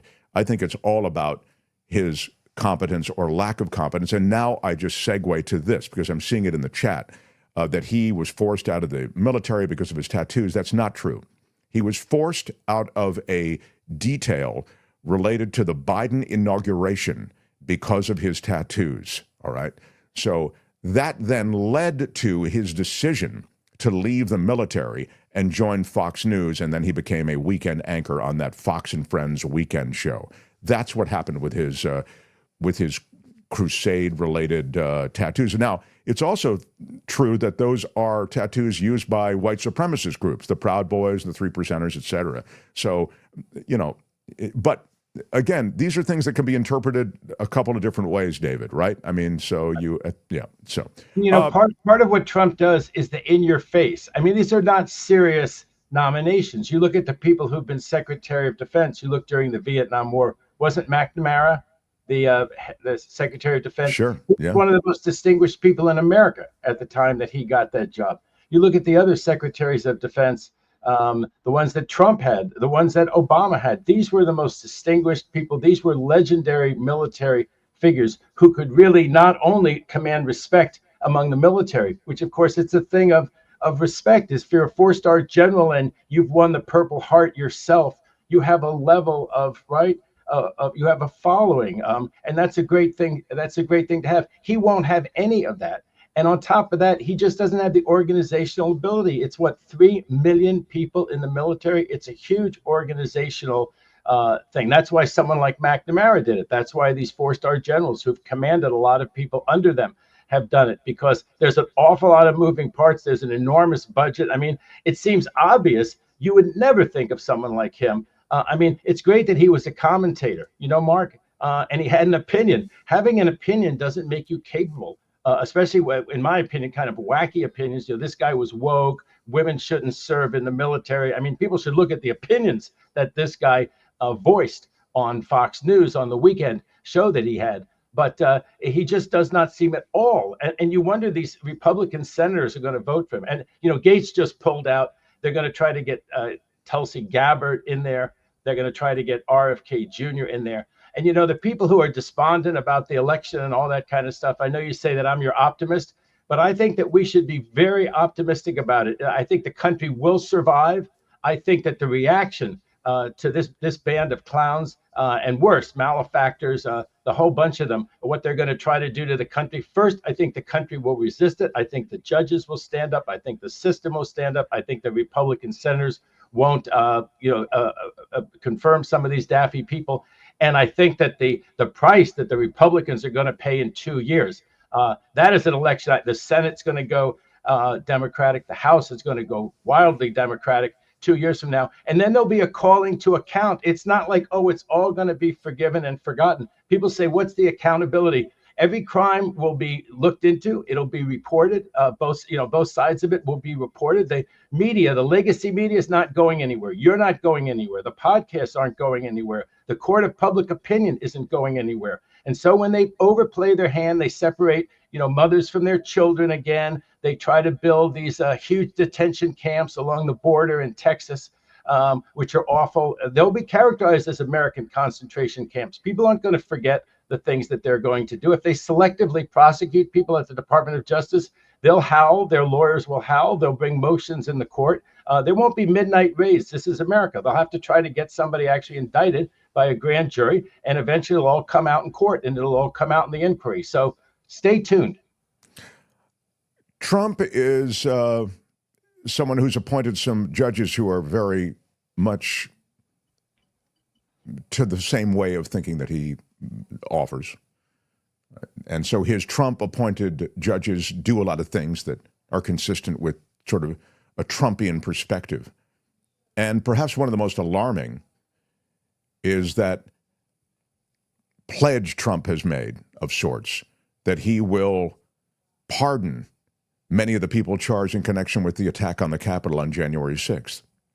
So I read with interest that a Trump-appointed judge said it would be beyond frustrating and disappointing, that's a quote, if the incoming president does grant sweeping clemency to most of the defendants charged in the January 6th attack on the Capitol. This is kind of to your point, what you just made, because this is a U.S. District Judge, Carl Nichols, saying that blanket pardons or anything close to blanket pardons would be problematic. And Nichols' comments were a surprise because he's a restrained judge, people say, and they came at the end of a hearing in which he and federal prosecutors were grappling at length with the potential impact of a Donald Trump election on the ongoing January 6th cases. And he said anything close to blanket clemency would be very frustrating.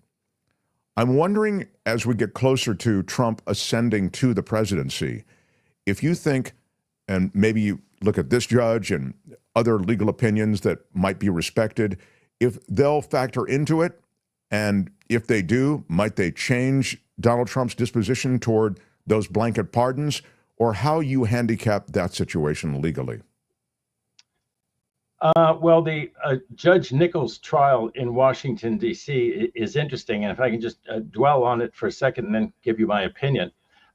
The issues come up with some of these defendants that they either don't want to be sentenced or they don't want their case to go to trial because they speculate from Trump's own speeches and own words that they have a pardon in their future. If I were a judge on those cases, I would not engage in that speculation. If it's your day for sentencing, I would sentence you. If it's your day to have your trial, I would have your trial. Now, the interesting thing about Judge Nichols, although he made that statement, I believe that he delayed the trial. Right. And on the idea that, well, you have to get people from the community, it costs a lot of money, it's an inconvenience, and then in 3 months, if the person's just going to get pardoned. So I agree with the statement that he made, but I don't agree with his ruling from what I understand of it. And this fellow. And by the way, let me just make a point. The trial that David Katz is talking about is against a guy who attacked a police officer with a big metal standard, and he's slammed. So this trial has already been delayed, and to delay it more is just extraordinary, given the nature of this violent attack. You took my best line. This is the guy who's bashing people over the head. I mean, my goodness. He represents himself, so he can give these speeches that a lawyer would probably get sanctioned because they're irrelevant. They're like Trump rally speeches, but he's representing himself.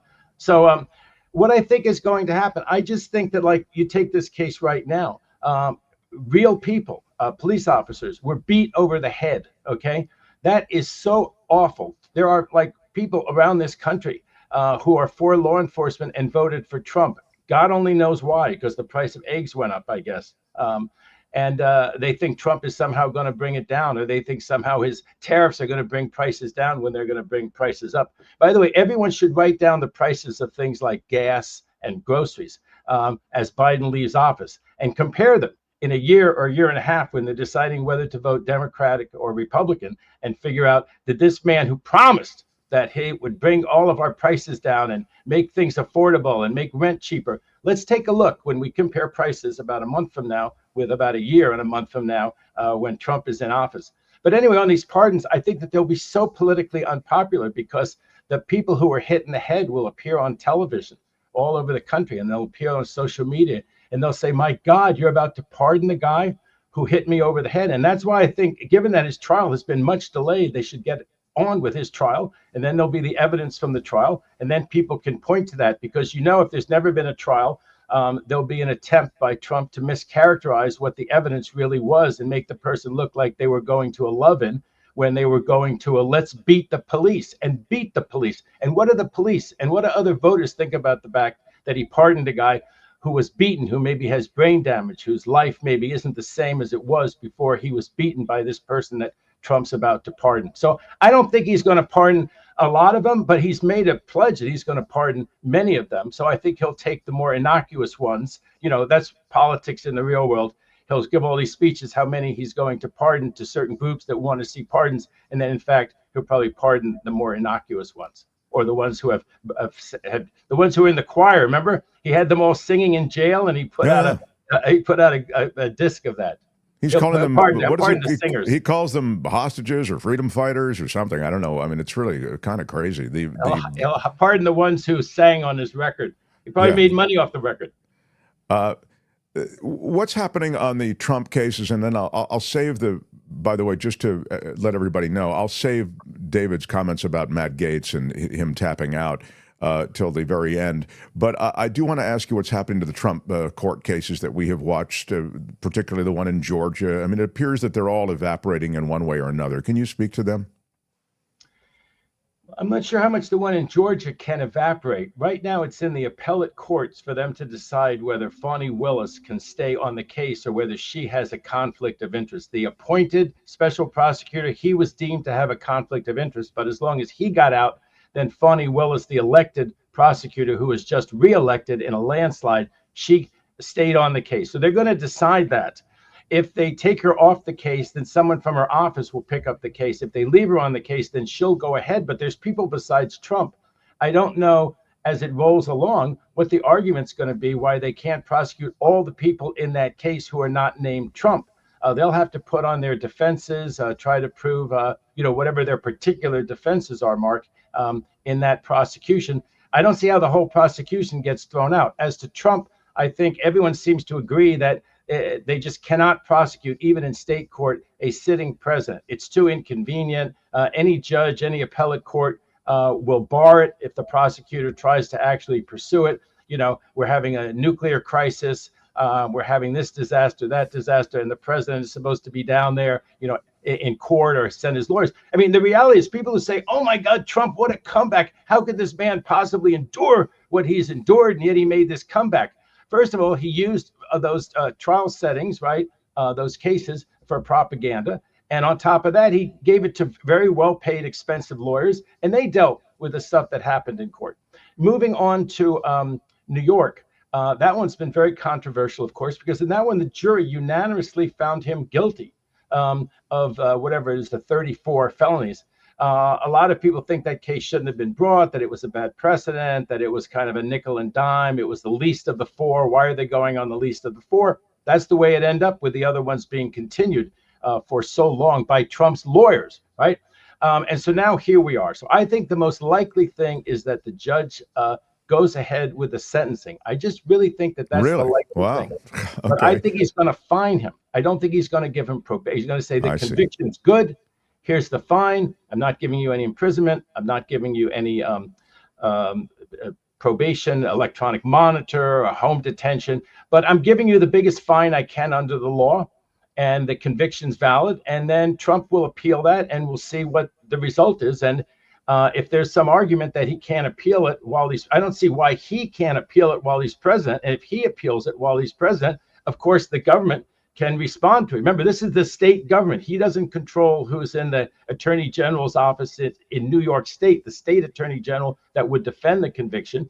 He doesn't control the judiciary down there. He can't pardon himself for a state offense. So I think that's the most likely. I really do. The other ones are that he says, no, I'm not ready to impose sentence for 4 years. Now, I think he would turn to the defense attorneys for Trump and he'd say, I intend to sentence him today unless you want me to do something else. And if they say, no, wait 4 years, and that's what Trump's lawyers are asking for, he can't very well say he had the sword of Damocles hanging over his head for 4 years. He asked for it. And if they say, no, we want you to go ahead with the sentencing today, then they go ahead with the sentencing today. Some other people have said that what he might do is impose the sentence and then suspend all of it for 4 years.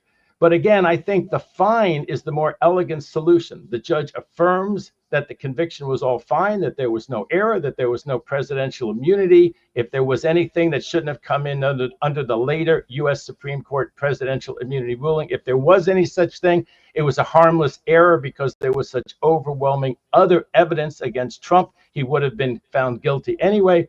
Go ahead, could sentence him and impose this fine. But the other alternative is that he could just say it's a valid conviction and then say, I'll sentence you in 4 years. But again, he'll turn to Trump's lawyers. So Trump's lawyers, they'll spin something else to their base. They'll say something else about it. But the record will show that they will have asked for it. So if there's the case still hanging over his head for 4 years, they will have asked for it. You know, David, I just am reminded, because I saw this in the chat, of something that we did talk about on Monday. And I just, maybe there's a take on this, maybe not. But, the Onion, the satirical comedy website, bought up the InfoWars URL at auction, and with the full approval of the Sandy Hook families that are getting all this settlement money from the dissolution, essentially, of the Alex Jones estate. And the URL is among them. The InfoWars, various domain names and domains are among those things that are being auctioned off. So anyway, now Elon Musk, I think, supported Alex Jones in trying to seize back, or at least seize away from the Onion, this InfoWars domain. I'm wondering, just again, they're arguing, at least from what I've read in published reports, that it wasn't a legitimate auction, that, the fix was in for essentially the Onion to get this site.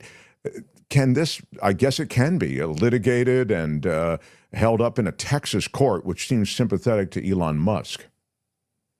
Well, Musk has a law firm named Quinn Emanuel. I don't know if he is using them for this case, but he uses them for a huge amount of cases. They used to have a big billboard out at Burbank Airport, if anybody remembers it. And it's a series of different billboards, which, huge firm, a billboard, but it obviously worked. They wouldn't have had the billboard if it didn't work.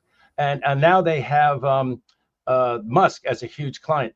The amount of money that they charge and the amount of money that Musk will pay for lawyers. So this seems to be the strategy. And I'm not saying that the cases are frivolous. I'm not saying the lawyers didn't investigate the law and the facts before they went forward with them. But I mean, how is the Onion supposed to pay a lawsuits, brought by Musk? How is anybody supposed to pay? You talked about this $10,000 that you thought you didn't really owe, but your lawyer said. So what are you going to do here? I mean, Musk will spend, what's he worth? $300 billion, they say. Sure, it's so unbelievable.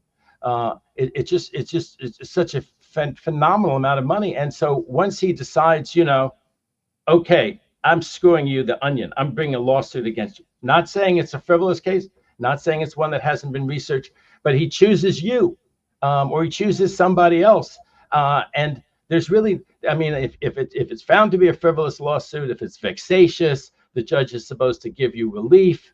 I don't know about this case, Mark, but I pity the poor Onion if they've been chosen by Musk to be sued.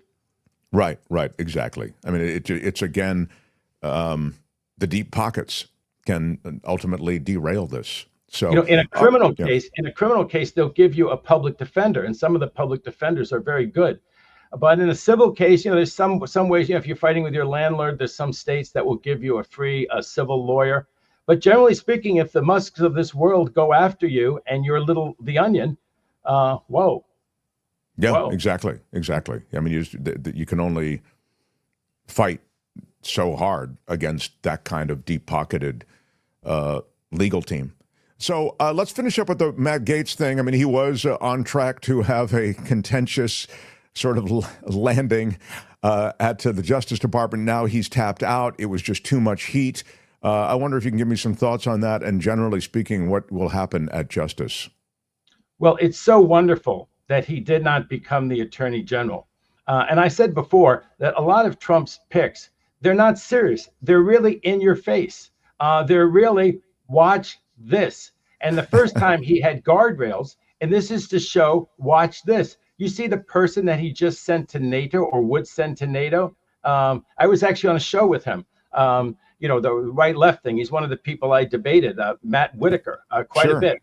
And I did not think, and I thought he was a fine fellow, just, personally, but I did not think as I spoke with him, wow, this will be our next ambassador to NATO. It just really to remind everybody, he's the guy who has the he had a time travel thing that he was selling to people. A Bigfoot evidence thing he was selling. He's something of a grifter and a huckster in the manner of Trump. A toilet scam. He had really, these are things that I'm not just making this stuff up. We talked about the story yesterday. So that's who David's talking about, who was debating him on News Nation.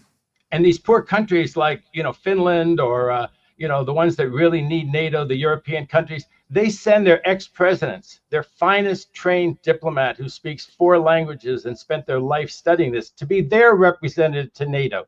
So what does it say when Trump sends this fellow or would send this fellow to NATO? It's like, we think, right? It's like a club. You want to say to the club, I don't care. Look who I sent. And why show this disrespect for NATO? This is the greatest alliance in the history of the modern world. This is what's saving Europe. The captive nations, they were called when I was a kid, Latvia, Lithuania, Estonia. Now they're free. They're part of the democratic West, right? And Putin wants to grab them and suppress them. And if he has any luck in Ukraine, that's where he plans to go next. And NATO is the bulwark against that. This is the man he sends to NATO. So Gaetz was and Tulsi Gabbard, she's another one we could talk about. But Gaetz was going to be an absolute unmitigated disaster because he might have actually tried to go after his enemies. Now, people watching your show may think, well, some people may think that's all it's about. That's all the Department of Justice does is go after enemies. And I'm here to tell you, no, it does not. Adam Schiff and I were assistant U.S. attorneys under Reagan. We were both Democrats. We didn't go after Democrats. We didn't go after Republicans. We went after people because the evidence was there, and they were people that you ought to go after. Big drug dealers, right?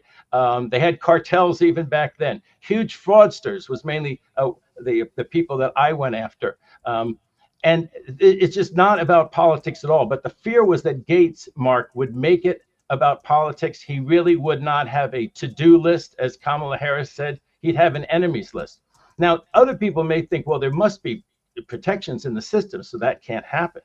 And that would be, some people think the grand jury. That is false. The grand jury will indict a ham sandwich. The grand jury does not conduct an independent investigation. The U.S. Supreme Court has said that exculpatory evidence does not have to be presented to the grand jury. You don't have a right to dismiss the case. So the classic example is that a bank is robbed and you get charged with it, and you're 5'2", and there are 2 witnesses. One of them says, I saw the robbery. The man was 5'2". And the other witness says, no, the robber was 6'1". They can present only the fact that one witness said that the robber was 5'2", and not present or tell the grand jury anything about the fact that another witness says that the robber was 6'1". They can indict the 5'2" guy. Now, the answer is always, why would the prosecutor do that?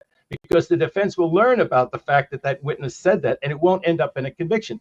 But can you make people's lives miserable by getting them charged by a grand jury? Absolutely. And will the grand jury under our system be able to do anything about it? The reality is no, because they're completely under the thumb of the prosecutor and what the prosecutor chooses to present. And then you think, okay, well, the judges will protect the person if they're railroaded by a grand jury and a prosecutor. But the answer to that is that it's very hard to make a selective prosecution motion. Now, maybe with Gaetz, those motions would have succeeded. You're a Democrat, you raise a lot of money for the Democrats, and you get charged. But they would always come in with a story that, no, it was independent. They didn't choose you for that reason. So thank God he didn't get confirmed to be the Attorney General. And the Attorney General should be a serious person. They should be the Attorney General for all the people of the United States. They shouldn't be the Roy Cohn of Trump. And if it looks like the next one to come along is a Roy Cohn of Trump, let's hope that the Republican senators, thinking about the fact that a lot of them have to run in 2 years, and there will be a huge backlash if they put in a Roy Cohn, that they will actually do their constitutional duty, which is to advise and consent, and not consent to someone who's a Roy Cohn Attorney General. Maybe. I mean, as you know, I feel a little less optimistic and a little more cynical about the crew up there, particularly the MAGA movement that has absorbed the GOP.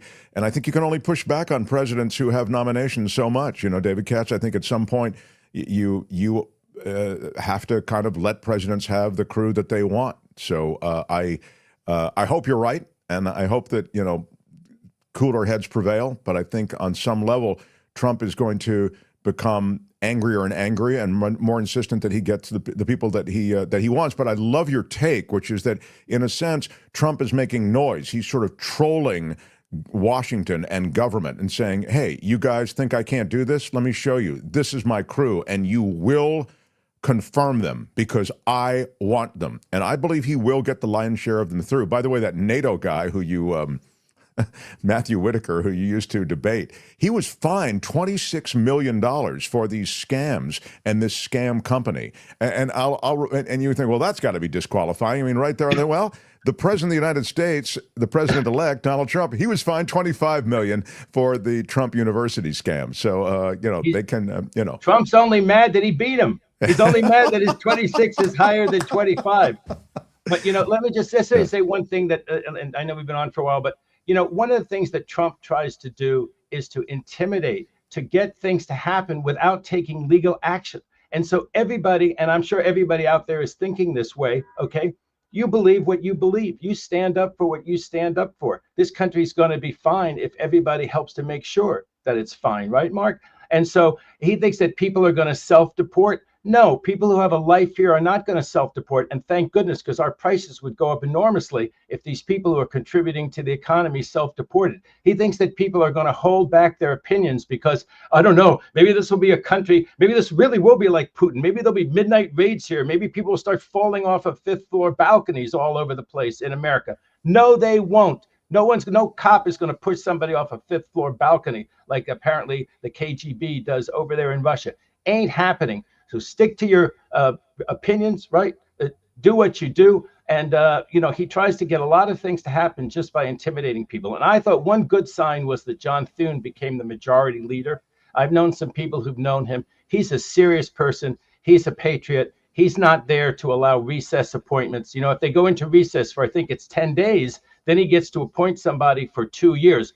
Watch out, because if you don't think that Trump would, if they went on a recess appointment and everything was cool on the 11th day, appoint Gaetz. That's just the kind of person that Trump. Yeah, that's more than in your face. I'm smarter than you. I outplayed you. You went on recess because you thought I was going to be a good guy, and I put Gaetz right back in there. He said he wouldn't go through the confirmation process. Well, he didn't. Don't let him play you. We have a long memory of Trump. Don't let him play you. Yeah, he'd go on a shopping spree if you gave him that recess appointment. Love our conversations. Find David Katz across the pundit world. As I say, he is the legal analysis of choice across the English-speaking world, and he's a defense attorney working in California, the former federal prosecutor, now working the defense side of the table. I love our conversations. Thank you, David Katz. I'm a busy working lawyer when I'm not with you, Mark, or on Times of London or News Nation. I do appreciate the time you give us. Thank you, pal. Thank you. David Katz, everybody. Ladies and gentlemen, I'm Shadow Stevens. This is the Mark Thompson Show.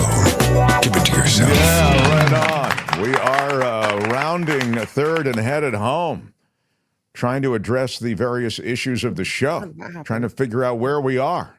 This is where I turn to Albert, who is my North Star when the show is on the air. And that should concern all of us. Albert, thank you. I'm concerned as well. Yes. Mark, I'm working out the math, says Trevor Starr in Hollywood. How many Scaramucci's did Gaetz last? Oh, did Gaetz last? Exactly. Yeah. That's right. Yeah, Scaramucci lasted 10 days, right? Is that it? I think. That was fast. Somebody, you can look and find, I think it was 10, maybe 13 days. I don't even think it was 2 weeks. But, and as you know, I think the bigger story, in addition to, I like the smart-ass comment. Yeah, I think 10 days, July 21st to July 31st, 2017. Oh, yeah. Thank you. I'll take my prize off the air. I think the big story, the emerging story that we've talked about is the personalities are big, some of them, who are getting into that White House orbit. And I don't know how long you're going to have before there are some real showdowns. But it's wild that we're talking about it already. The guy's not going to take office till, January. till late January. I figured out the 3 qualifications Trump is looking for in his nominees. They are either you have to have a history of a sexual assault allegation against you. You have to have been a media personality or some type of pundit or host, likely on Fox, or you sell some type of snake oil. These are the 3 candidates, they're the 3 qualifications that will land you a Trump nomination. Wow. Mm-hmm. Kim is a very rough idea of what's going on. Not a big Trump fan. I'm getting that from Kim. No, Doesn't really. She speaks of him in terms that of derision, and she speaks in mockery of the president, as though he'd be the kind of guy who would hawk guitars. Oh, the new Trump guitars are on the market now. You say it's just another grift. I say it's a great opportunity. What? Absolutely. Keep on rocking in the free world, Trumpy. Yeah, baby. Why not be a great guitarist the way Lord Master Trump is? There's a reason that this place is fun. I'm excited about having a guitar that is a patriotic guitar. I've never seen anything like it. One of the things that I have been troubled about is that when I see great guitarists, I see going back in time, the Joe Satriani's coming out of the Bay Area, the Carlos Santana. Who are the good? Neil Schon, Journey. Give me some great guitarists, Albert, Kim. Give me some great guitars that come out of the North Bay, the South Bay, the East Bay. Carlos Santana. Yeah. Yes, I said that. Eddie but Van I'll Halen. say it again. Van Halen, thank you.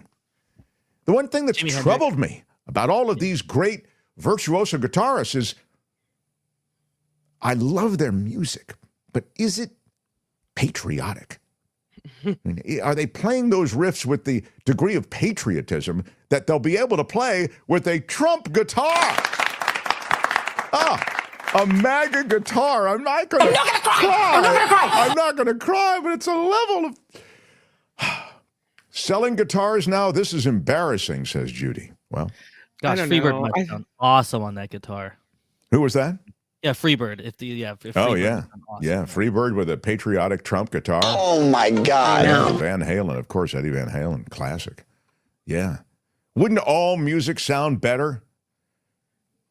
He's got that guitar and he's holding it like a man who really knows his way around a guitar. Does it have the Constitution on the frets? Good question. Yeah, do they have the Declaration of Independence on the inside? We haven't looked. How much does he want for it, Albert? $1,300 of each acoustic and electric guitar. Limited edition 45 guitar, only $1,300 of each acoustic and electric guitars made. I see, they're only going to be $1,300 made. Can somebody check to see how much they are? Google it. Yeah. 10,000. 10,000 is the magic number always. Yeah. What a deal. Well, some of them are limited editions, so some of them go from 1,200 and 1,500 up to 10,000. So it's up to 10,000. Wow. I think there's a hint of desperation. I really do. Well, there's a hint of something. I'll tell you that. It's unbelievable. But how embarrassing. Yeah. That's the president-elect of the United States. Well, listen, how many specialty items did Barack Obama pitch? I mean, were there any specialty items? Or, I don't know, were there any, does Biden have a special kind of sneakers or anything like that? Yeah, well, to Trump's defense, this is a consumerist country, right? We're built off of this, so he's... Exactly. I mean, this is as close to the White House, Kim, and to the Constitution as many Americans are going to get. So maybe it's a good way to spend $10,000. You have a patriotic guitar, and you can look at it there. You can hang it on the wall in your living room. I see it as a win for so many American families that want a piece of this man. Further analysis, there is a message on the frets. It says, "Make America Great Again." Oh, that's great. It's one of my favorite messages of the new era. Yeah.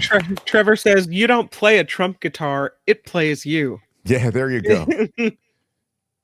Obama sold the Affordable Care Act. Yeah, what does that do for me? I can't hang the Affordable Care Act on the wall. I mean, Sure. I think other candidates may have, the only thing they have sold would be books, right? Memoirs, life stories. Books, I know. please, Boring. please. I mean, books. I mean, Trump did a, Oh my God. Yeah, exactly. Trump did a Bible, so Right. If you want a book, how about the Lord's Word, Kim? The Bible and the Declaration of Independence. And when you're done reading it, read it again. You can't read it enough. Why are you yelling? Is Trump ruining a country or Running. Is Trump running? I can't see these. God. Is God, I Trump can't running a country or QVC? Yes, very good. Sorry, I butchered that. That was very funny. Thank you, Louise. I mean, Yeah. Bill Clinton should have sold saxophones during his time or something. Yeah, he should have Right, sold something. I'm just seeing that who are these presidents? Before we had Donald Trump, we had a bunch of presidents that didn't sell crap, man. They didn't sell anything. Oh, I'm governing. Where were the sneakers and the cool merch that the Clintons could have moved? Did Jimmy Carter sell beer? No, his brother sold beer off the Carter name, Okay. Billy Beer. He tried to make a little money off of the Carter name. So, What's your favorite Trump product so far? oh, that's a great question. What is your favorite Trump product so far? Hey, Albert, why not? We're at the end of the show. Can we do a flash poll? Or how do you want to do it? You want to do a community? How can we do a poll, Albert, and ask? That's a really good question that Kim has offered. Yeah, we're at the end of the show. I could do a quick one, or you could everyone could just comment whatever you. But so we whatever's can't put your it in the favorite. community section of the YouTube channel? Yeah, we could do it in community. That this will be. It'll stay up there. Okay, so let's do that. So what is your favorite piece of Trump grift merch? I don't know if I should say grift. I always feel weird about that, but but we need to give them options, right? Yeah, probably the top 4. This is just his normal merch site. We could put maybe his crypto, maybe his crypto, sneakers, Bible, guitar, or Bible has to be in there. Bible. Okay, how many options do we have? 4. 4 options. Yeah. Okay, so we'll go Bible, guitar. Oh, the MAGA hat probably is the number 1. Oh yeah, A MAGA lot of hats. people in the chat are saying the Trumpy trout has been their favorite so far. The Trumpy, what is it? The Trumpy trout. You know, they have the singing fish, but they dressed it up like Trump, and it says Trumpy things. Trumpy trout. I haven't even seen that. Can That's you pretty good find stuff. that for me? I'd love Google to. it. Yeah, we can maybe I don't show know if that. Trump is selling it or if someone else is. Yeah, being, I'm not. I'm stuck. I only want the stuff Yeah. that Trump is selling because I'm sorry, other people, but that's the stuff that's the real Trump stuff. The stuff that he's This does selling. look like a third-party product, but it's very scary to look at too. Oh yeah, no, I have seen it now. No, it is funny. That's pretty funny. We should have a. Did we he should try have to an Save that offering. for your white elephant gifts this yeah, holiday. I think that's pretty cool. Did okay, he try so to sell tiny tube steaks? A lot of people are saying tube steaks.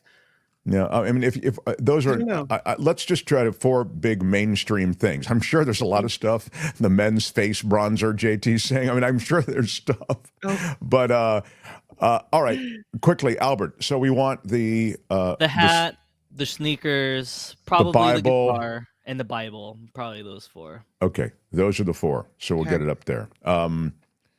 Yeah, where's the limited edition Mark Thompson guitar? Right. Where's the Mark merch? Thank you, Louise. Courtney will have an announcement about Mark merch tomorrow. We'll also have, just in terms of some housekeeping, we will have an announcement about a holiday meetup. Somebody suggested a holiday meetup, and we will have one.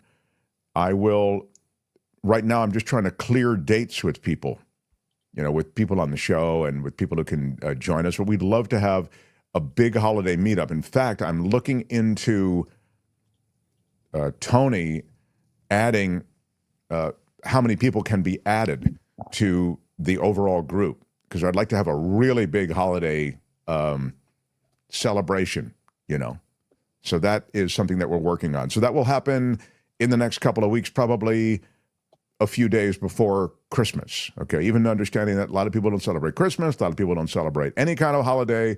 We have the perfect merch item if you don't celebrate any particular holiday, you just celebrate the season.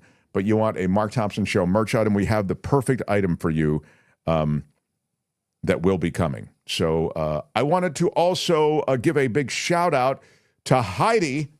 Heidi has edited her Patreon contribution from $25 a month, which is really a great contribution, to $30 a month. Yeah. Big shout out. Big shout out. Thank you, Heidi. You can support the show through Patreon and PayPal. There are hot links to both underneath all of our videos, or you can go to the markthompsonshow.com, click Patreon or PayPal, and it'll take you right to the places where you make a contribution. So, I mean, that really is how we stay on the air, so I thank you. And it is, if you go to the website, themarkthompsonshow.com, you have to write The Mark Thompson Show, because if you just write markthompsonshow.com, you go to a ventriloquist site, who is a great ventriloquist, but it doesn't help our show. What? Yeah, so it's themarkthompsonshow.com.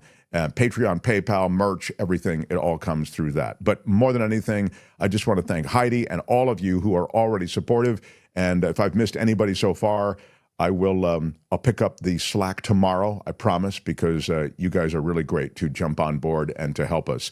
Also, smash the like button. We tell you about that because that really does matter in the world of YouTube. And please share The Mark Thompson Show. Share the show, Albert. I always tell the kids to share the show. Like, share, and subscribe, everybody. That's like, share, and subscribe.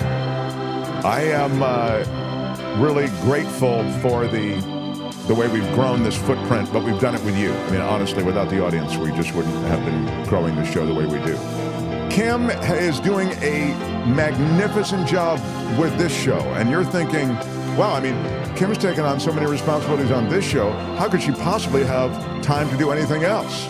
Well, she does. She does the after party live, and it's going to We'll do it live. I'll write it, and we'll do it live. After this show, Trivia she does Thursday. her show. Mm-hmm.